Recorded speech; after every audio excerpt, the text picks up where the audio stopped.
شہید ملت کی آخری تقریر۔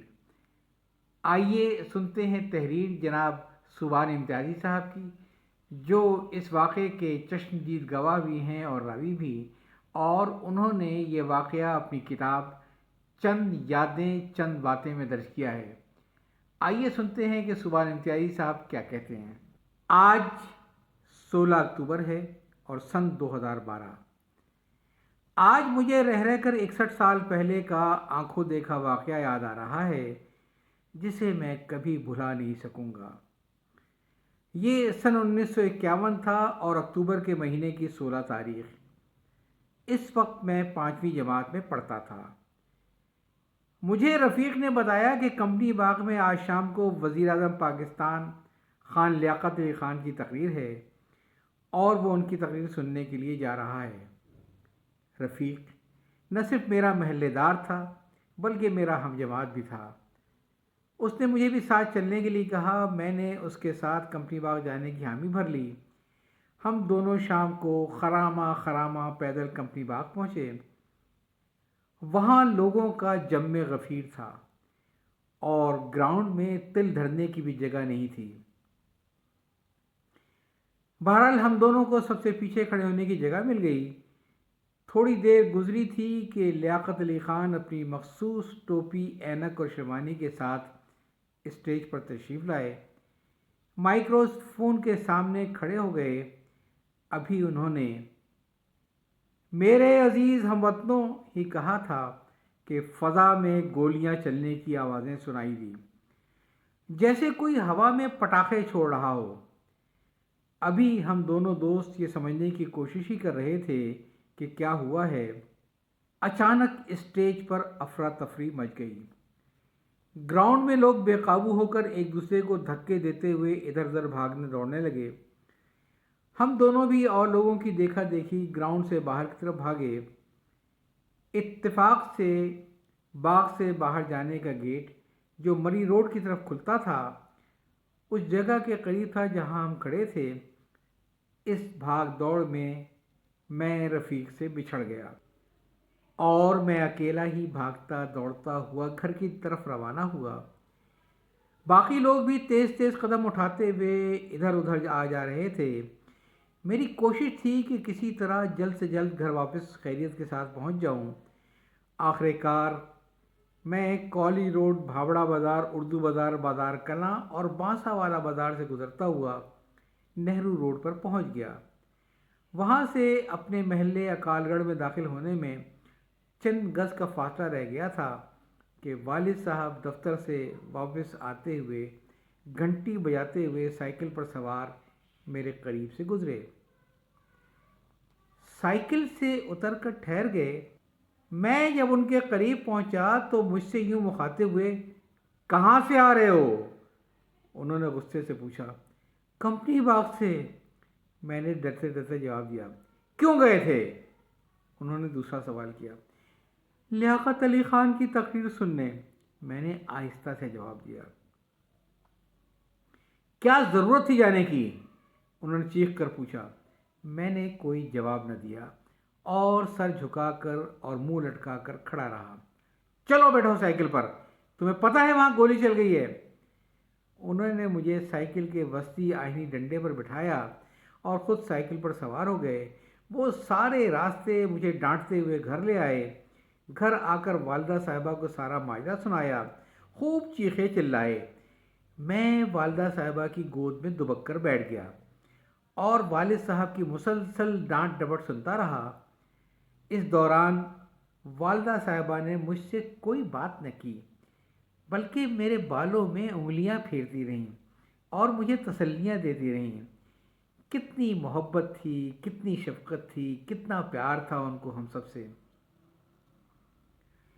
واقعی ماں جیسی دولت اور کوئی نہیں ہو سکتی ہے، لیکن ہماری والدہ صحیح معنوں میں ایک فرشتہ سیرت خاتون تھیں۔ کاش ہم ان کی صحیح معنوں میں قدر کرتے۔ اسی شام اور رات بھر ریڈیو پاکستان سے اندوناک واقعے کے بارے میں خبریں نشر ہوتی رہیں۔ محلے کی گلیوں اور دکانوں پر لوگ کھڑے ہو کر چیمگوئیاں اور تبصرے کرتے رہے۔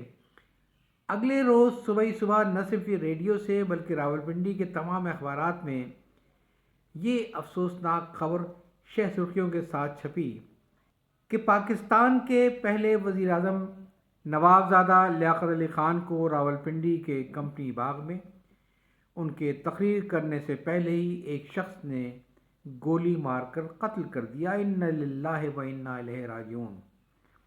اور یہ کہ وزیر اعظم کے جسد خاکی کو کراچی لے جایا گیا ہے اور ان کی قائد اعظم محمد علی جناح کے پہلو میں تدفین ہوگی۔ اس سے اگلے روز کے اخبارات میں اس بہیمانہ دن دہاڑے قتل کے سلسلے میں مزید انکشافات ہوئے۔ وہ یہ کہ اس شخص کا نام سید اکبر تھا۔ سید اکبر وزیر اعظم کی اسٹیج کے بالکل سامنے تیسری یا چوتھی قطار میں زمین پر بیٹھا ہوا تھا۔ اس نے چادر اوڑھی ہوئی تھی اور پستول چھپایا ہوا تھا۔ وہ ادھیڑ عمر کا ایک شخص تھا۔ اس کا تعلق صوبہ سرحد سے تھا۔ وزیر اعظم کے آس پاس کھڑی ہوئی پولیس نے فوراً اسے گولی مار کر ہلاک کر دیا۔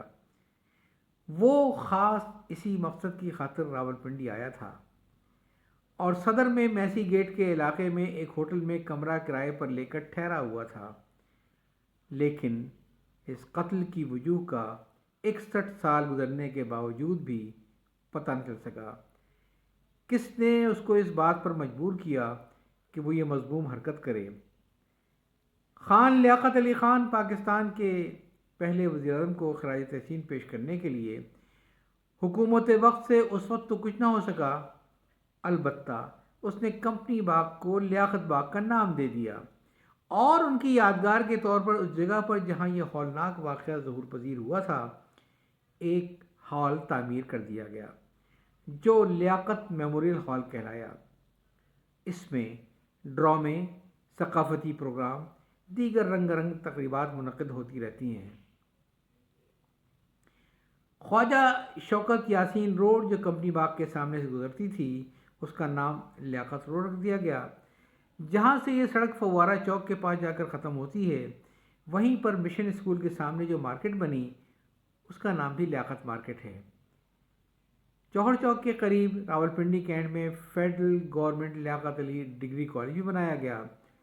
اسلام آباد میں ایک بہت بڑی سرکاری دفتری عمارت شہید ملت سیکریٹریٹ کہلائی۔ کراچی میں ایک سڑک کا نام شہید ملت روڈ ہے۔ لیاقت نیشنل ہاسپٹل اور میڈیکل کالج کراچی اور Liaquat college of medicine and dentistry Karachi بھی پاکستان کے پہلے وزیر اعظم کی یاد دلاتے ہیں۔ اس وقت کے پاکستان کی 4 سال کی مختصر سی تاریخ میں وزیر اعظم کا قتل دوسرا بڑا سانحہ تھا۔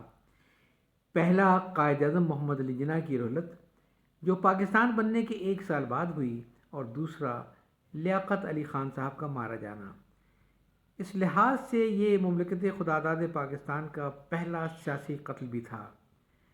اس کے بعد سے جو سیاسی قتل و غارت گری کا سلسلہ شروع ہوا تو وہ رکنے کا نام نہیں لے رہا ہے۔ کبھی ذوالفقار علی بھٹو کا جوڈیشل قتل، کبھی ضیاء الحق کے جہاز اڑانے کا واقعہ، کبھی گورنر پنجاب سلمان تاثیر کا مذہبی قتل اور پھر راولپنڈی کے اسی لیاقت باغ میں بے نظیر بھٹو سابق وزیر اعظم کا قتل۔ افسوس، صد افسوس، ایسے واقعات سے ہماری تاریخ بھری پڑی ہے۔ اس سلسلے میں کئی پارلیمانی اور جوڈیشل کمیشنز بنے، تحقیقات ہوئیں، رپورٹیں تیار ہوئیں جو حکومتوں کو پیش کی گئیں، لیکن سیاسی مصلحتوں کی بنا پر عوام کے سامنے نہ آ سکیں۔